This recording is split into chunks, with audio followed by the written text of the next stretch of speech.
Hi, I'm Ella. I'm here interviewing Amanda, who has done the Concussion Alliance internship in the past. And Amanda, would you please introduce yourself a little bit? Yes, gladly. I am Amanda. I she, her pronouns, and I have a background in public health. I studied public health at Brigham Young University, and I did an emphasis in health promotion. And I graduated in 2022, so about a year ago.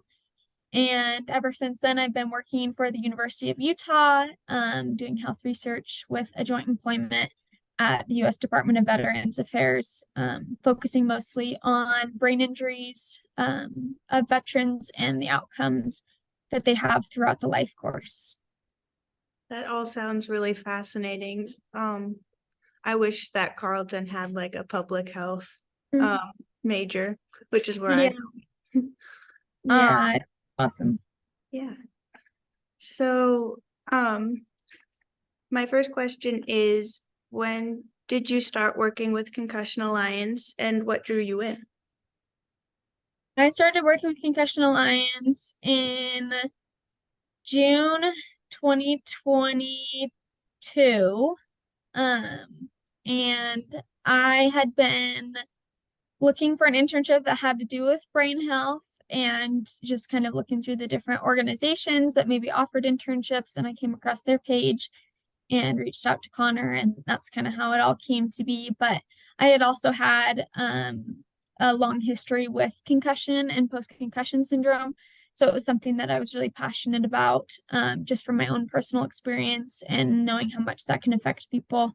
So that was, what drew me in. And I wanted to work with a nonprofit. Uh, so that just kind of solidified why I wanted to choose them over, any other organization. Yeah, that sounds very similar to my what drew me in. Because I also have dealt with some post-concussive symptoms and um yeah, I also wanted to um learn more about my brain health as well as how I can help other people. So that's really cool that we have that connection. Yeah, What were some highlights of your Concussion Alliance internship?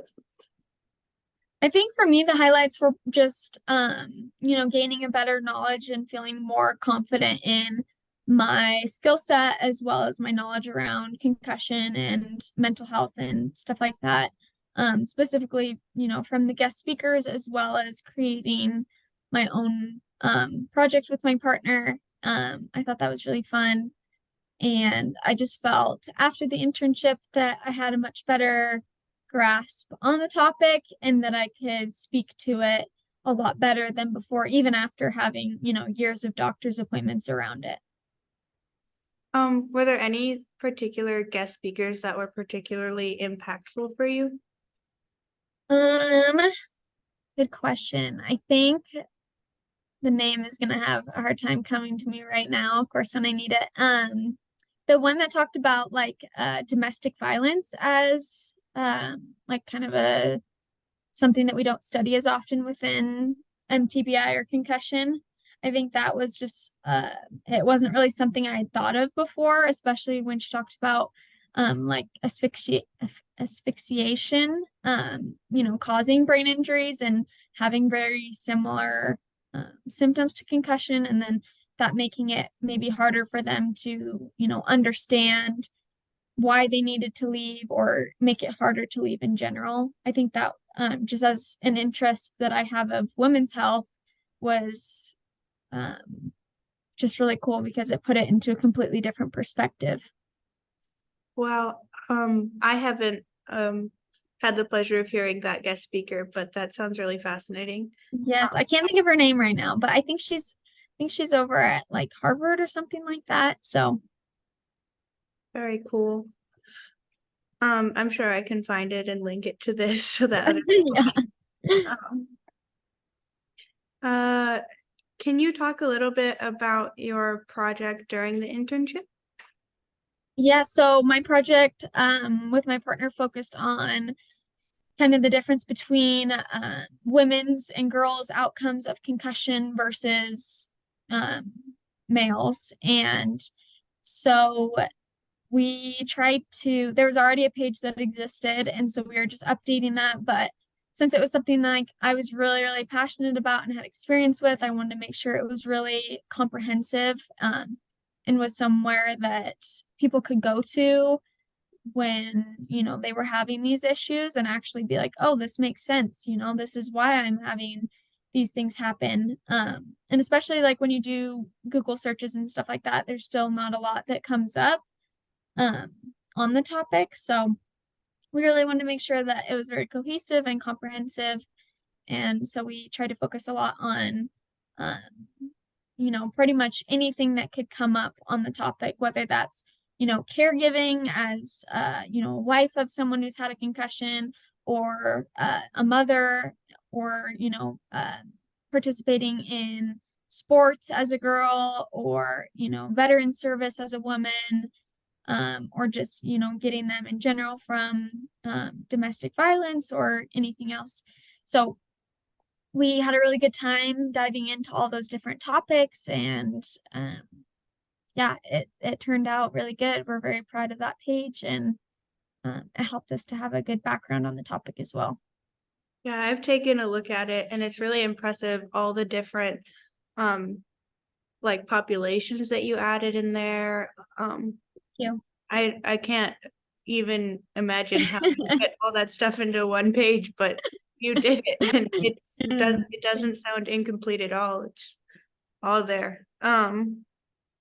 How did your project about the population of women and girls influence future research, like what you're doing with the veteran concussion recovery?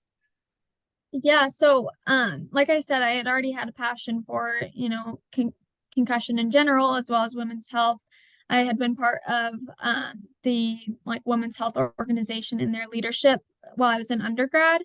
And so I kind of used that to like find a job. And so I literally just like networked everywhere until I found this job.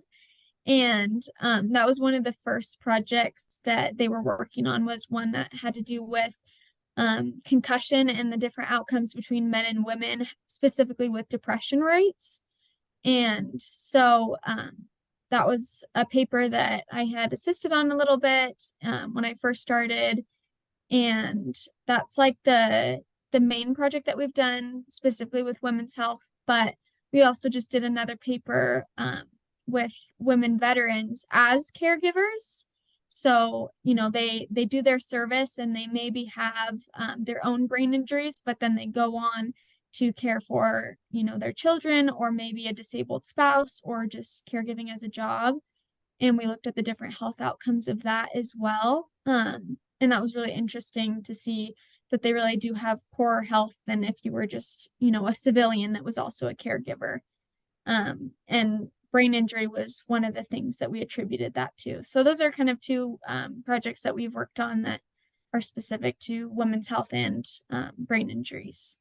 Wow, that's fascinating. Is it like attributed to them being overworked in comparison to civilian caregivers, or? There was a lot of different outcomes. It was things like they were more likely to already have, chronic health issues, or poor mental health, and, maybe different trauma from, whether that's military sexual trauma or trauma from combat or whatever it was. There was just a lot of different things that, a normal woman, civilian, wouldn't have had to face already, along with, the brain injuries and stuff like that. So it was stuff kind of like that. And then caregiving in general can just be really hard on mental health because it's a really big burden. And, sometimes you're not paid at all if it's for a family member. And so that can be really hard financially. And, there's just a lot of different things that go into it. But yeah. Wow, that's really important research that you're doing. I'd never heard of any of that stuff, so that's really cool. What made you want to come back to Concussion Alliance as an expert speaker? I think for me, obviously Connor asked, but I think that just knowing that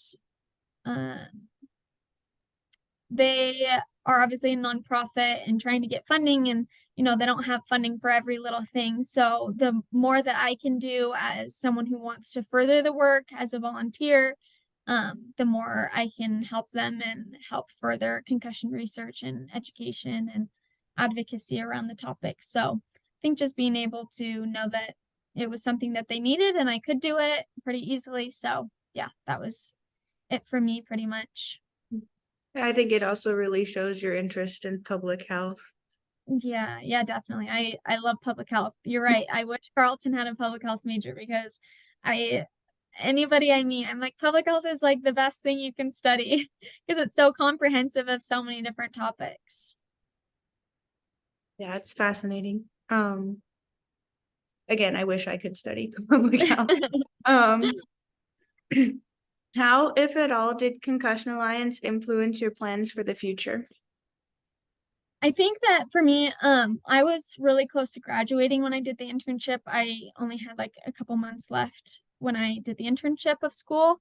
So I was already kind of looking for a job, and that kind of gave me like the experience I needed to get a job within that field of brain health.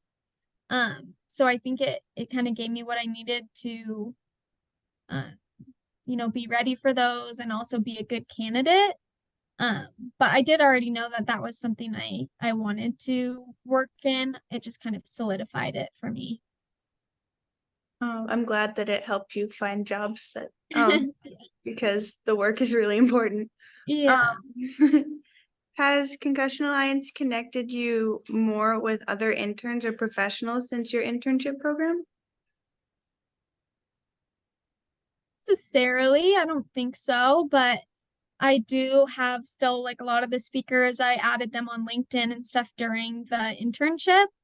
And so I do have them on LinkedIn still. I could use them as future connections, as well as I know that Connor and Malika are always a good resource. So I don't doubt that I could get the help or other connections if it was something that I needed. But yeah.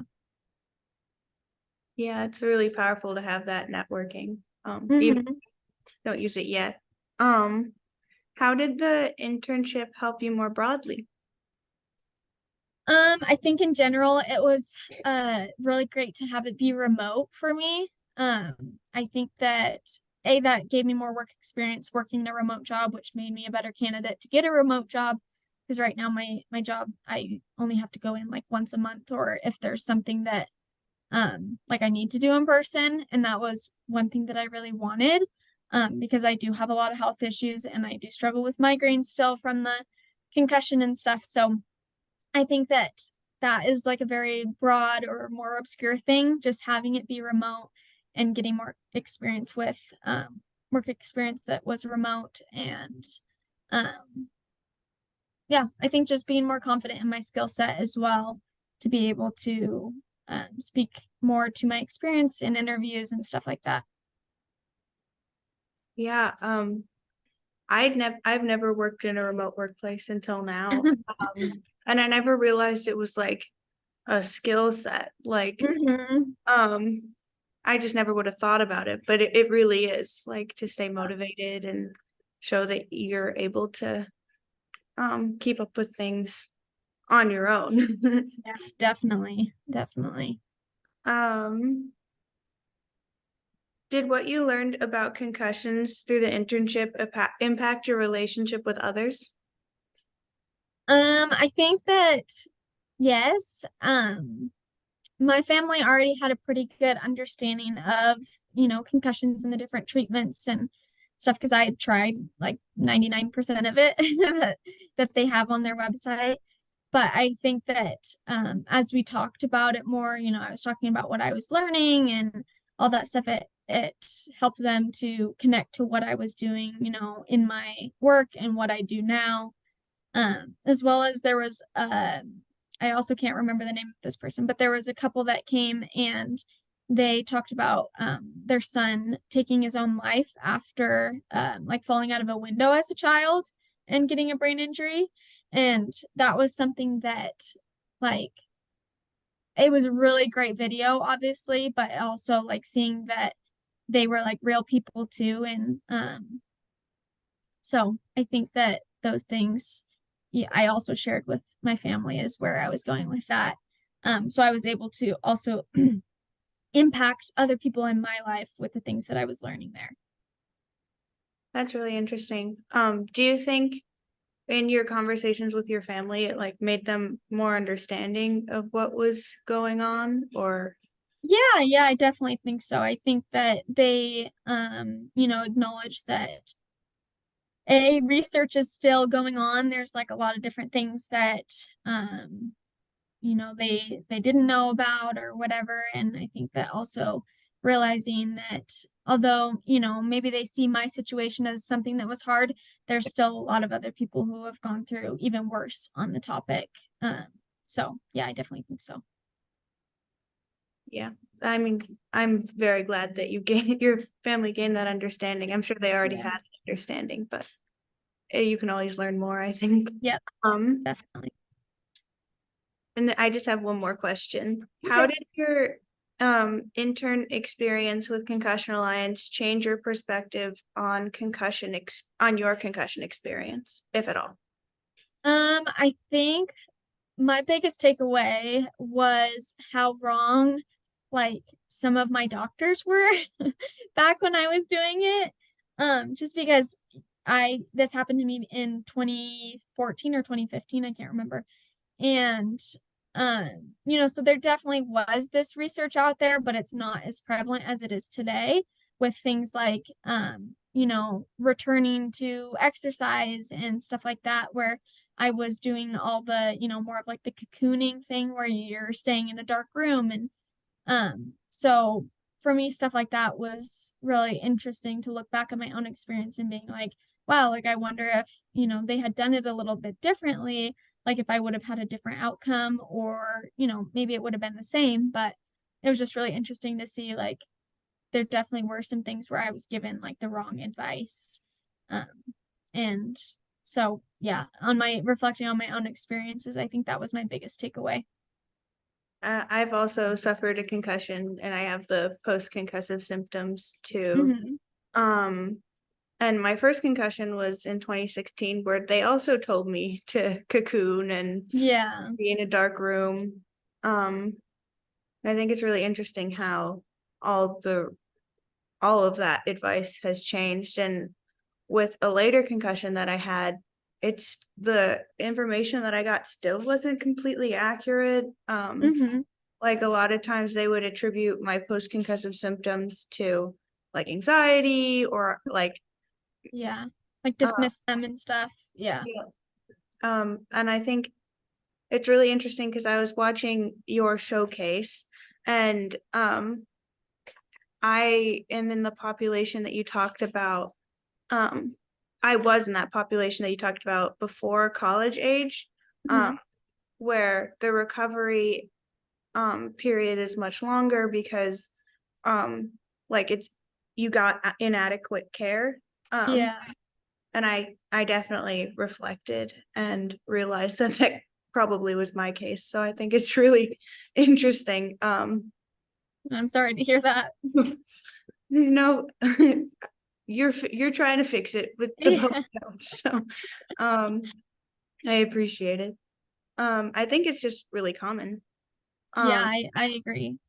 I think it goes to like also how much like this needs to be taught more in, med schools and continuing education for doctors. And I know that Connor and Malika have worked on that stuff a little bit, but I think that it's just one of those topics that doctors may think they know about and don't need to, learn this new or maybe change what they were already doing or whatever.